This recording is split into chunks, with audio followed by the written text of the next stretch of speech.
A win or a tie breaks the mark that they now share with Manchester United. Despite a slight hamstring injury, Thierry Henry, part of the starting 11 for the Gunners against the Black Cats of Sunderland. Took Arsenal only till the 3rd minute to take the lead in this game. Off the corner by Henry. Sunderland keeper Sorensen gets caught behind his line, and Kanu will score. You can't ask for a better start than that. Cats manager Peter Reid knew this one would be tough, but didn't figure to be down so early.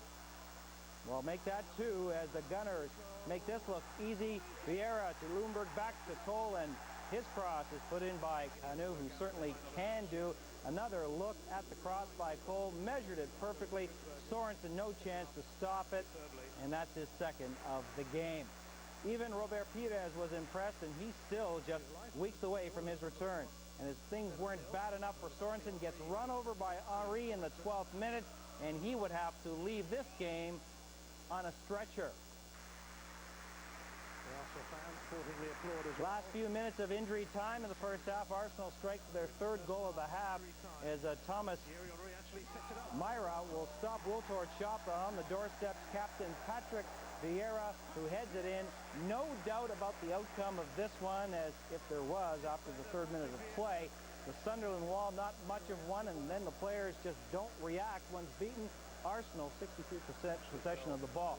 Second half, Cole goes down hard on his back. Arsene Wenger concerned, and so is England manager Sven-Göran Eriksson, with Euro 2004 qualifiers still ahead. 83rd minute, Sunderland would salvage some pride. Jody Craddock will head on Kevin Kilban's cross. 3-1 the final for Arsenal. That's their 30th consecutive game without a loss, and their 48th straight game that they have scored. Hot on the heels, where the Blues were looking to give themselves and their supporters a boost of confidence after bowing out of UEFA Cup action. As for Liverpool, boss Gerard Houllier couldn't be happier as his team looks to extend their unbeaten run as well.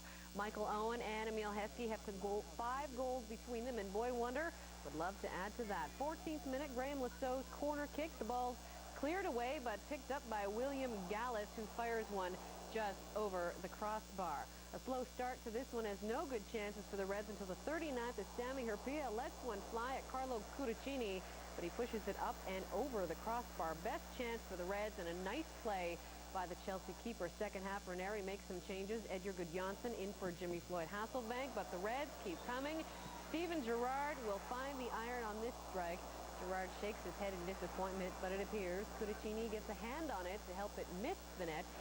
Still scoreless. Owen battling Lassau, his cross into the box for Milan Barros, but Cudicini playing aggressively, not taking any chances.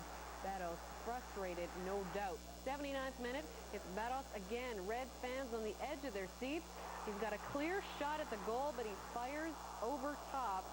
He can't believe it. Time running out for both sides. 90th minute, Emile Heskey takes a run at it. Cudicini stops him, ball off the post, and Owen is there to fill the net and give Liverpool another 3 points. 1-0 the final from Anfield. Rio Ferdinand won't be available to...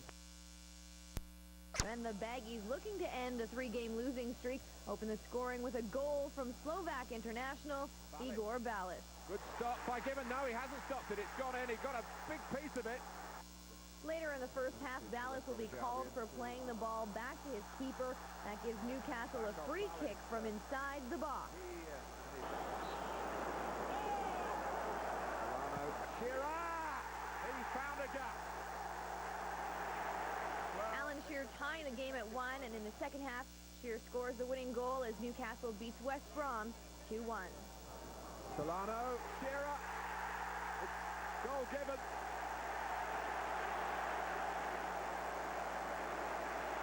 It was a ding-dong of the game,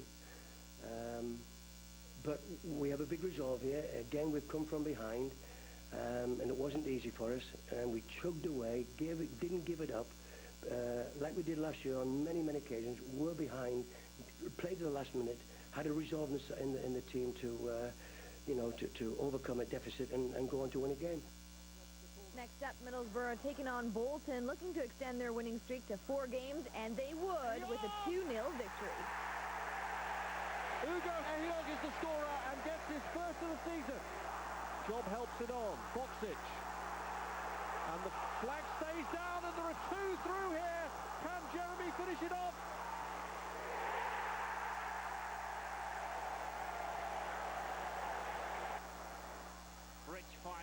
St. Mary's Stadium, Southampton versus Manchester City. The home side would come away with a 2-0 victory.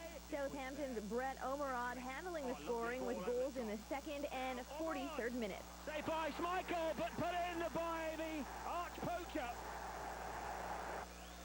The other game, West Ham remained in last place after a loss to Birmingham City. Stern John gave the Brummies the lead early with a goal in the 4th minute. Joe Cole would equalize for the Hammers in the 17th. But John's second of the game in the 43rd minute would prove to be the difference as Birmingham wins its first road game of the season 2-1. A devastating loss for the Hammers and their manager, Glenn Roeder. Well, we were very concerned. You've got to be. Anyone would be. We took a giant step forward last week with a win at Chelsea, and now we're taking 2 steps backwards. And we've got to pick ourselves up. Unfortunately, we've now got to wait 2 weeks before we play again. They prepared to face Everton at Old Trafford. This is a team that for some reason has trouble scoring, no trouble scoring in Champions League play, but when it comes to league play, well, that's a little bit of a different story. It's been 15 years since Everton has won the Premiership, while United have won it 7 times in the last 10 years. Why do you think they call it the Theatre of Dreams? 12th minute, Veron spots Beckham on the left, and the captain, well, he cannot believe he made a mess of that scoring opportunity. The next one to mess up would be Ruud van Nistelrooy. This guy usually buries opportunities like this, not one to miss the net as he did. Canadian international Thomas Radzicki will get all tangled up with Silvestri, and he'll come out the worst for it, but he would play on. In fact, he'd set up Everton's first good scoring chance, but Campbell will fire the ball wide of the goal. We were scoreless at the half, everybody firing blanks. And in the second half, Radzicki would split the D and force Barthez to make a good save, shooting from a very tough angle. Seemed no matter how hard the 2 teams tried, the ball just wouldn't go in. Solskjaer missing here. And then Van Nistelrooy will fire over the net from point-blank range. Even Sir Alex cannot believe it. Finally, the dam would burst in the 86th minute, and it's Paul Scholes.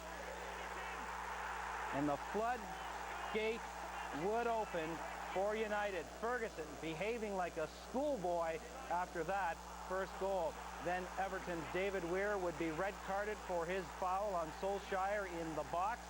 And while he does protest too much, it was a good call, and Van Nistelrooy will score the insurance goal. And you know what? His love was in the air after that at Old Trafford. But Manchester United weren't done yet, and Paul Scholes ends the evening with what Bobby McMahon would say was a cracker. Second goal of the game, 3rd United goal in 6 minutes.